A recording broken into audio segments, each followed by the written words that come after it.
Hello everyone, welcome back to my channel. আজকে আবারও চলে এসেছি নতুন একটি ভিডিও নিয়ে। এখন বাজে সকাল 9টা আর আমি সকাল সকাল রেডি হয়ে গেছি কোচবিহার যাওয়ার জন্য। আজ আমাকে না খেয়ে এতটা দূর যেতে হচ্ছে। কেন যেতে হচ্ছে দাঁড়াও বলছি। চলো, কথা বলতে বলতে চলে এলাম কোচবিহারে। জানো তো আলিপুরে খুব গরম ছিল, কিন্তু কোচবিহারে এসে দেখি এত সুন্দর ওয়েদার। এই চলে এলাম এখন আবার টেস্ট করতে। চলো, কেন এসেছিলাম কোচবিহার এখন এটাই বলছি। আমি এসেছিলাম রেগুলার টেস্ট করতে, যে ডাক্তার দেখায় তাকেই চেক আপ করতে। আমাকে অনেকগুলো টেস্ট দিয়েছিল। ডাক্তারের কাছে আসা মানেই তো এখন অনেক টেস্ট দেওয়া। তো একটার পর একটা নানা রকম টেস্ট হচ্ছিলো।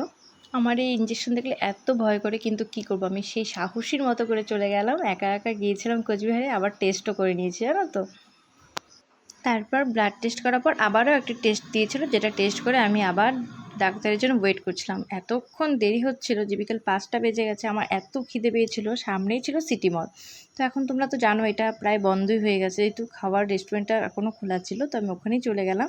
ডাক্তার যেহেতু বলেছিল এখনও কোনো বাইরে ওরকম খাওয়া খেতে না, তার জন্য আমি মিক্সড ফ্রাইড রাইস নিয়েছিলাম, যাতে কিছু না বলে ডাক্তার। এই জন্য এটা নিয়ে এখন খাচ্ছি। জানো তো এমনি সময় কিন্তু খিদে টিতে পারে না, কিন্তু যখনই আমি না খেয়ে থাকি না কেন, তখন আমার এত চোখের সামনে খাবার ভাসে যে আমি কী বলবো, প্রচণ্ড তখন খিদে পেতে থাকে। যাই হোক, বেরিয়ে আবার চলে গেলাম মোমোর দোকানে। ডাক্তার আবার কি না বলেছিল দেখো, আবার খেয়ে নিচ্ছি মোমো, তারপর খেয়ে নিচ্ছি আবার আইসক্রিম। আজকের জন্য ভিডিওটা এখানেই শেষ করছি। টাটা।